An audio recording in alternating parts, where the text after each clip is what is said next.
Quels sont les 3 conseils que tu donnerais à des retailers qui veulent tester et mettre, N8N au cœur de leur infrastructure, de leur SI, chez les marques? Alors, trois conseils pour les retailers qui voudraient mettre N8N au cœur de leur processus métier. La première chose que je vois souvent, c'est de vouloir implémenter l'agent IA, qui est le mot-clé un peu qu'on retrouve, alors qu'en réalité, souvent ce qui marche le mieux, c'est d'implémenter l'IA comme outil, et non pas une IA qui va tout orchestrer, mais plutôt qui va faire une étape dans un workflow. C'est souvent là qu'on voit le plus de stabilité et surtout à l'échelle quelque chose qui tient. La deuxième chose que je pense qui est très importante, c'est de se faire accompagner.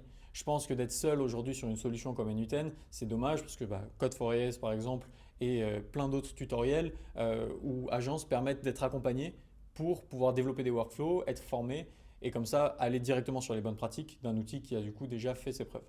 Et la troisième chose, c'est de commencer petit par des choses qui sont simples à faire, mais qui ont un gros retour sur investissement. Souvent, il y en a plein. Ça peut être des choses comme la vitesse à laquelle on contacte un client quand il montre de l'intérêt et plein d'autres petites choses qui font de la peine soit aux clients, soit à nos équipes en interne et qui sont simples à automatiser. Je commencerai par là.